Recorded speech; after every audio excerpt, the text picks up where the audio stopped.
You're listening to Soundside. I'm Libby Denkman. There are not a lot of places like Seattle Center. Where else can you take in the opera, a pro hockey game, and an iconic tourist attraction? You know, the pointy one with the disc on top. Plus a world-famous radio station and, I don't know, Mission Impossible Final Reckoning on a 6-story movie screen. All in the same place. The 13-square-block campus draws over 10 million visitors each year, but supporters argue the city has been taking Seattle Center for granted. The campus is scattered with aging buildings and creaky infrastructure, and it's unclear where money to fix it up will come from. In short, Seattle Center is in the middle of a crossroads. David Kroman reports for the Seattle Times, along with Margo Vansynghel. He co-bylined a story about the issues facing Seattle Center and a proposed path forward. David, thank you so much for being here. Thanks for having me. So how bad is it at Seattle Center right now? Can you kind of paint a picture for those of us who don't notice when we walk through? What maintenance issues is the campus facing? Seattle Center it's very interesting because it is a mix of these really brand new, gleaming, state-of-the-art private facilities that I think we've all noticed. You know, Climate Pledge Arena, KEXP building, the Chihuly Garden, soon Memorial Stadium. And so you've got these pieces of basically brand new infrastructure that are state-of-the-art. The question, though, is everything in between, which is kind of more the nuts and bolts pieces. And that is what is falling apart, frankly. So we led our story with an example of the entire fire alarm system going down across the whole campus, meaning that they had to pay people to stand around the whole campus day and night, just watching for fires and ready to pull a fire alarm. The electrical system of the big kind of center building, the Armory building, more than 80 electrical violations were found by investigators there. The HVAC systems are all, steam heat and fail Whoa, pretty frequently. really? So there was an example of the Seattle Children's Museum going for 6 months without a consistent source of heat. And so you can kind of go on and on about the issues here. And, none of them are, you can't necessarily walk around and see, crumbling buildings or whatever, but collectively, it just makes it really hard to operate that campus. And whenever you have some big event that needs a lot of electricity or water, or whatever it might be, it just makes it much more challenging. And that is the part of the Seattle Center campus that these leaders are saying needs some love and attention. You guys pointed out that those low buildings that have the art galleries and the Vera Project and things like that, the ones over by the fountain, they were actually just supposed to be around for a couple years after the 1962 World's Fair, right? Like they are still hanging around. Yeah, and I think those buildings are a great example because they are right next to the Climate Pledge Arena. So you go from this brand new privately funded arena and you walk out the door and there's these buildings that you're right, were supposed to be temporary buildings to kind of help the Seattle Center get through the World's Fair, and they just have not been replaced. So you and Margo have been talking with Rob Johnson, who is the head of the Seattle Center Foundation. And this is the group that is putting together a proposal to really overhaul the campus. What does Rob and his, his collaborators, what do they want to see happen here? What would the vision for the center be if they get their druthers? Yeah, the basic starting point is that infrastructure piece because Seattle Center has not had some major capital campaign or capital investment since 1991. They have had pretty advanced conversations beginning in 2007. Of course, then the financial crisis happened, and so those got derailed. And so the starting point here was, what do we need to do to make this facility function properly? How can we update the HVAC systems, improve the electrical output, make sure that buildings are up to code, that sort of thing. But then from there, the general belief in a lot of Seattle politics is if you're going to ask for money, just asking for kind of basic infrastructure is not always the best strategy. And, you can take issue with that rationale. But Fire alarms are not sexy. Exactly. Fire alarms are not sexy. HVACs are not sexy. And so, the general belief is, hey, as long as we're having these conversations, we should go further and we should do everything we need to do to make Seattle Center a more modern and attractive place. The thought was, hey, we've got light rail coming here. We already need to expand the monorail. Westlake Park down the way is getting this big overhaul. Oh, and by the way, the waterfront project just finished, and that was very well received. And so maybe there is some appetite in the city for kind of addressing our big civic cultural institutions. And so this conversation around how do we fix up the basic infrastructure of campus grew into how do we turn this campus into something that events and concerts and big revenue draws want to come and have their events at. So this would be like a new armory. I mean, what is in these sketches and the plans that you've gotten a chance to see? Yeah, and it's early. They haven't sort of written any of this stuff into stone, but I would say the armory is kind of would be one of the central projects, and it's a massive project. They're talking about something close to possibly $500 million to overhaul that building. Because if you've been in there, it's got it's dripping in nostalgia. Anyone who's spent time at Seattle Center probably has some memories of being in that Center House Armory building. But it is also old. It has a lot of electrical needs, and they imagine that space as being something that would attract, that could be a true kind of town hall central gathering place. If there's a big, for example, World Cup game, people would have been able to come in and sit around and watch it on a big screen, or truly a kind of more public and open space that people can drift in and drift out of. So that would be one example. Like I said, the monorail entrance. So as the monorail's coming into Seattle Center, how could they make that bigger and more attractive to people, especially if, say, the Sonics come back? And then, deal with these temporary buildings.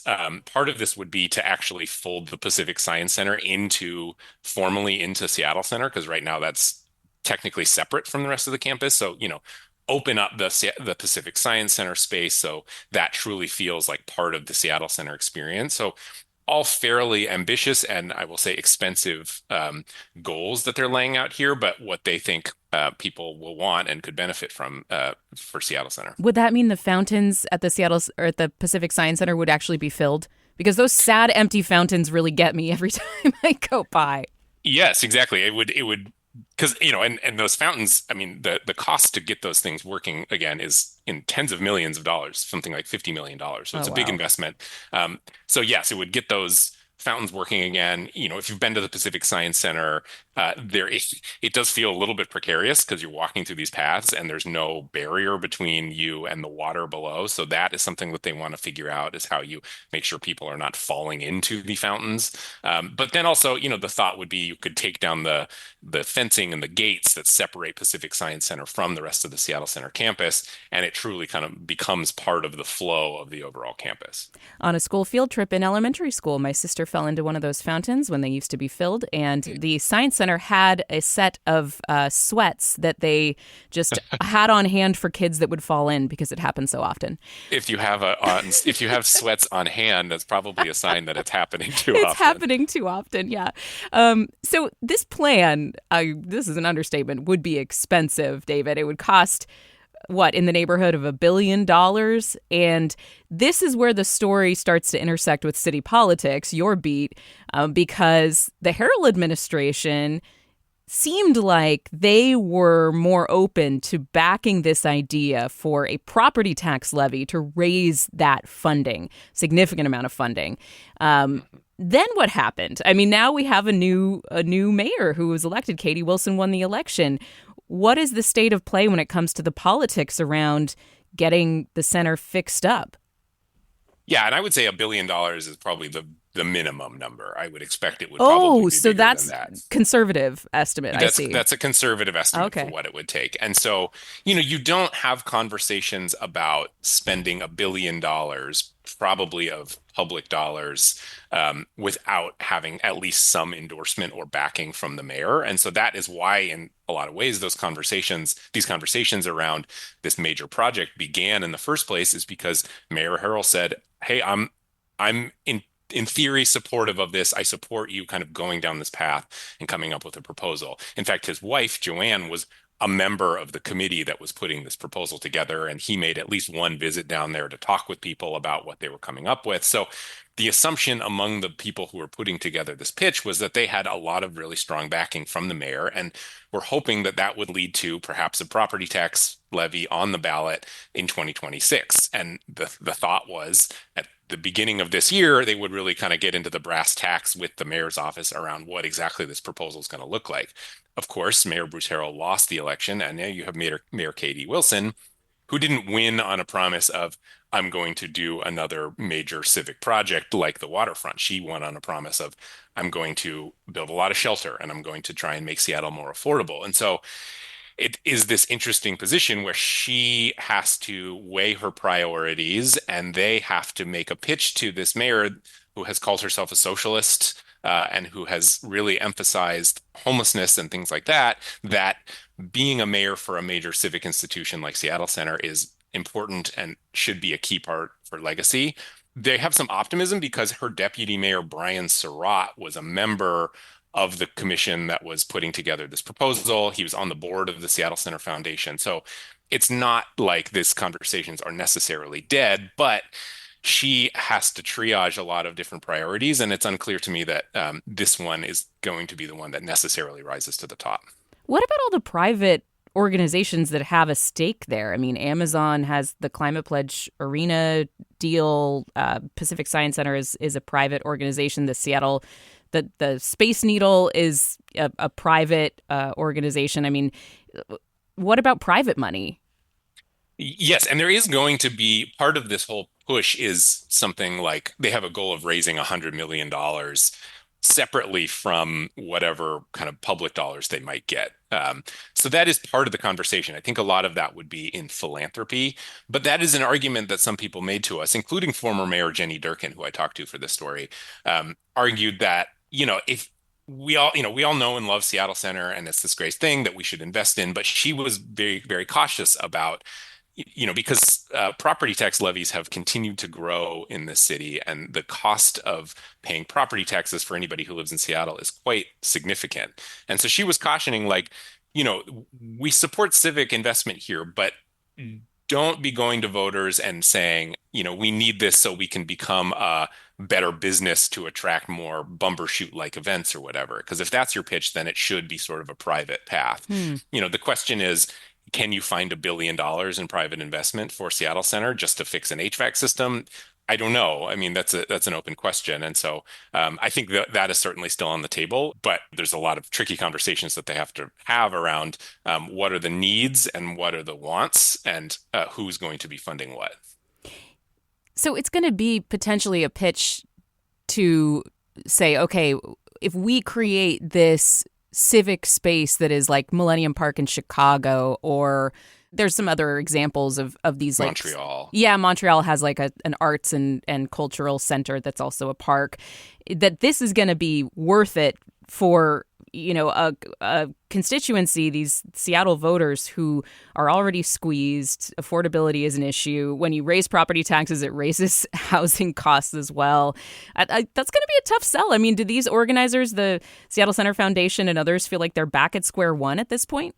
It's a good question. I mean, they are putting on an optimistic face. Of course, they're saying, "Hey, we think our pitch is good enough that, and it's important enough that we will gain traction with the new administration." But it is inevitable that, yes, even if you were to have the most supportive mayor in the world coming in, you have a new mayor, so you kind of have to, by necessity, hit a reset button here. I will say there's another wrinkle to this, to the question of whether taxpayers should be funding this, which is this question of whether Seattle Center, what is Seattle Center? Is it a public park, or is it a business, or is it some combination of the two?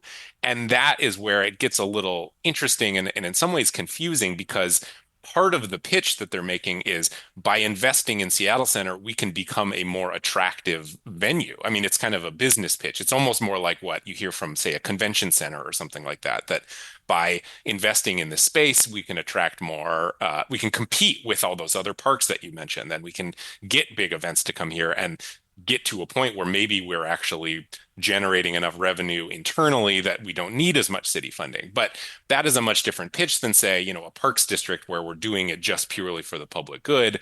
And it does kind of raise these confusing questions around what taxpayers' role is in making Seattle Center into basically a more effective business. That's really fascinating. And we will be following your reporting, David.